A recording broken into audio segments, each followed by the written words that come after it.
नमस्कार, स्वदेशी न्यूज के खास कार्यक्रम स्पेशल रिपोर्ट में मैं दीपेंद्र सिंह तंवर आप सभी का स्वागत करता हूं। राजस्थान में कल कैबिनेट की मीटिंग थी और उस पे सबकी नजरें थी। एक जो सबसे बड़ी जो लोग चाह रहे थे कि जो एक वन स्टेट वन इलेक्शन पर खबर आएगी, लेकिन कैबिनेट में उस पर कोई फैसला नहीं लिया गया। लेकिन उसके अलावा 7 बड़ी सौगात सरकार ने राजस्थान वासियों की दी और इसके अंदर जो सबसे बड़ी खबर है वो है ग्रेजुटी को लेकर, जो 20 लाख से 25 लाख करी गई है। और इन 7 ऐलानों में भजनलाल सरकार ने राजस्थान वासियों के लिए कई बड़ी घोषणाएं करी हैं। अच्छी बात यह है कि सरकारी कर्मचारियों से लेकर किसान तक सभी का ध्यान रखा गया है और भजनलाल शर्मा की अध्यक्षता में इसमें जो फैसले लिए गए हैं हम आपको विस्तार से बताएंगे कि क्या क्या महत्वपूर्ण फैसले लिए गए हैं।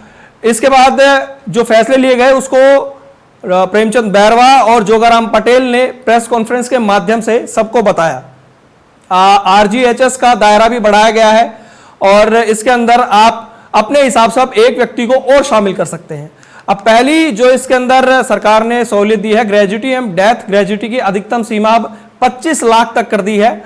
उप मुख्यमंत्री बैरवा ने बताया कि राज्य कार्मिकों के हित में उनकी ग्रेजुटी एवं डेथ ग्रेजुटी की अधिकतम सीमा 20 लाख रुपए से बढ़ाते हुए 25 लाख रुपए की मंजूरी कर दी गई है। ये एक बहुत बड़ी खबर है। केंद्रीय कार्मिकों की तर्ज पर 10 वर्षों तक बढ़ी हुई दर से अब पारिवारिक पेंशन मिलेगी। कार्मिक की सेवा में रहते हुए अगर मौत हो जाती है, अब आश्रितों को केंद्रीय कार्मिकों की तरह ये जो पेंशन है वो बड़ी दर से मिलेगी। इससे बहुत बड़ा लाभ उन्हें मिलेगा। अगला फायदा यह है कि चतुर्थ श्रेणी जो कर्मचारी है उनको राहत दी गई है।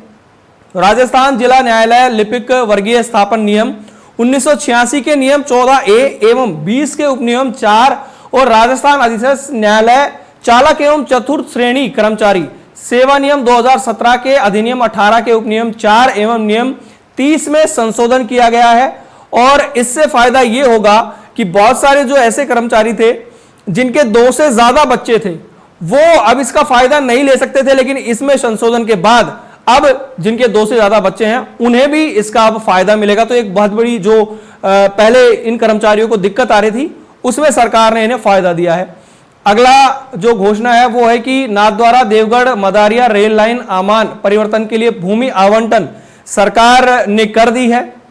इससे परिवहन तंत्र को मजबूत करने और मार्बल ग्रेनाइट और माइनिंग जैसे उद्योगों को विकसित करने में सहायता मिलेगी। और सरकार ने मेवाड़ और मारवाड़ से जोड़ने वाली नई रेलवे लाइन के निर्माण में भी वो तेजी ला रहे हैं और ये जो लाइन है ये मेवाड़ और मारवाड़ को जोड़ने का काम करेगी।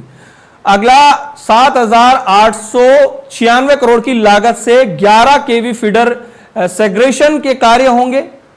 इसमें रिवेंड डिस्ट्रीब्यूशन सेक्टर स्कीम के अंतर्गत कृषि फीडर्स के 11 केवी फीडर पृथक्करण की क्रियान्विति को मंजूरी प्रदान करी गई है। 3000 मेगावाट की सौर ऊर्जा परियोजनाओं के लिए भूमि आवंटन का अनुमोदन किया गया है। 4 सौर ऊर्जा परियोजनाओं के लिए राजस्थान भू राजस्व आधारित ऊर्जा उत्पादन इकाई की स्थापना हेतु भूमि आवंटन करी गई है। 2007 के प्रावधानों के और शर्तों के तहत भूमि आवंटन की इसमें स्वीकृति दी गई है। अगला टेक्नोलॉजी सेंटर के लिए एमएसएमई यानी छोटे जो उद्योग होते हैं वो मंत्रालय ने उसके लिए भूमि आवंटन की जो स्वीकृति है वो भी दे दी है।